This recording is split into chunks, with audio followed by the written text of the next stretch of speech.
Hello, ladies and gentlemen. Thanks for tuning in to part 2, allocating disbursements between income and principal.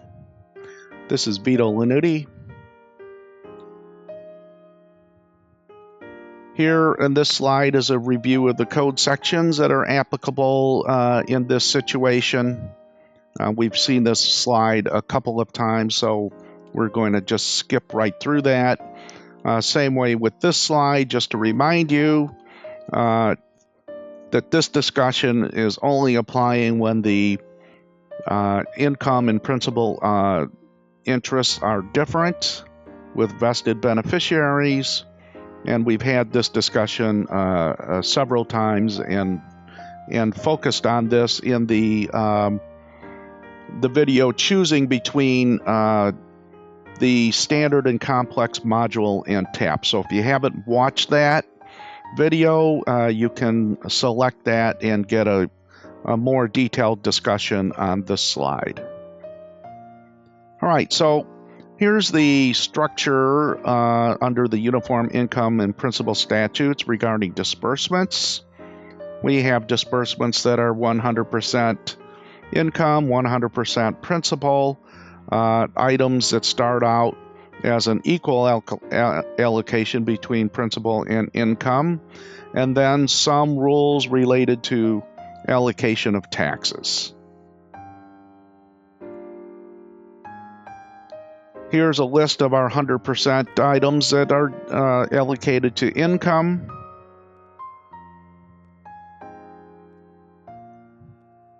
These are generally related to the income interest.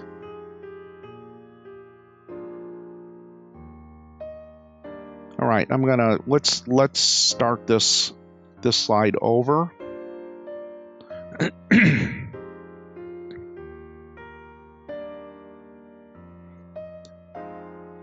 This is a list of disbursements of 100% to income. Perhaps a couple of these, especially court costs, could have been put on the 50-50 slide. Just keep that in mind, but you can take a look at this list. Generally speaking, when you see this, you're going to go 100% to income on these items. All right, here are our 100% allocation to principal. Our list here, debts. There's debts and then there's debts. I think what we're referring to here is debts that are going to be paid immediately through the trust before you make the allocation to subtrust, or I should say during the administrative period. So I would carve out mortgages on this discussion, the continued operation of a property. That mortgage, this is not saying that mortgage has to be paid. It can continue on, and then there are allocations between interest, which would go to the income account, and principal payment, which would be out of the principal account. Likewise, if there are some community property debts that are being assumed by the surviving spouse, this slide is not saying that they must be paid. They could be assumed as well. All right, most of these are pretty self-evident. Down on the bottom here, our phantom income from principal is paid from principal. So, as you know, that's going to be in an entity where a pass-through entity where the funds have actually not been distributed out from the entity, being held in there for one reason or another. We still have to pay the tax on that, so that phantom income comes from principal. All right, here are our 50-50 items. So you start your analysis.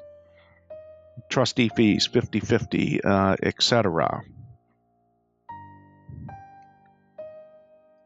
But we look and we have a category primarily concerning And if you're dealing with that, your 50-50 items can be slanted more towards income and more towards principal.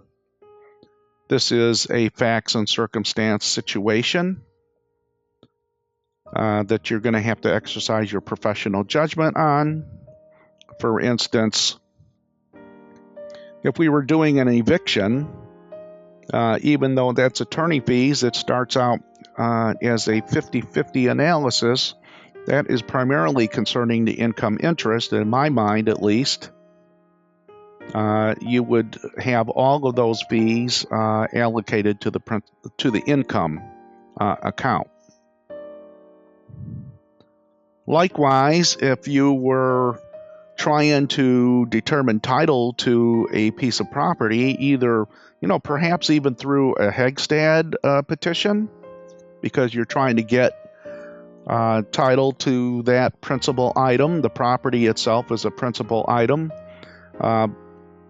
declared part of the trust. Those expenses would be primarily concerning a principal expense, and I would tend to want to put 100% of those fees according to principal. Likewise, if you were involved in a quiet title action, I think that would very much be a principal item as well. So you can see our normal accounting, that's a 50-50 deal. Our normal trustee fees, that's a 50-50 allocation. But when you start getting down, drilling down into the facts of the case, your allocations could be adjusted. Finally, we have some structure on how to allocate taxes. Taxes on receipts allocated to income is going to be paid from income. Well, that makes sense. And likewise, you see down the first bullet point under entities, it's the same idea. When you have tax allocated to principal, it's paid from principal, even if it's called an income tax. Okay, well, generally, we're looking at capital gains when we're talking about that, because capital gains is actually a species of income tax. But we also know that the trust could have allocated the capital gains to income, or the trustee may have some ability to exercise some discretion to allocate capital gains to income, and in those cases, that allocation would result in the tax also be paying from the income account. Okay, finally, this bottom line here, this bottom bullet point is saying that if there is a distribution out of the trust to a beneficiary for which the trust receives a deduction, so the beneficiary gets the K1, the beneficiary is going to report the tax on their 1040. And so there wouldn't be any deduction to the trust for a disbursement for taxes. My experience, the taxes wouldn't even be paid by the trust. They would leave that for the beneficiary to pay.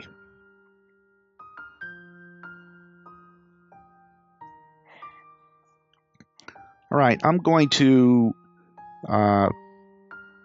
make a separate video to insert right here because I have to change the screen size. I haven't determined how to do that, and I want to demonstrate how we're doing these things in TAP. So I'm going to give a few second delay now and then do the conclusion.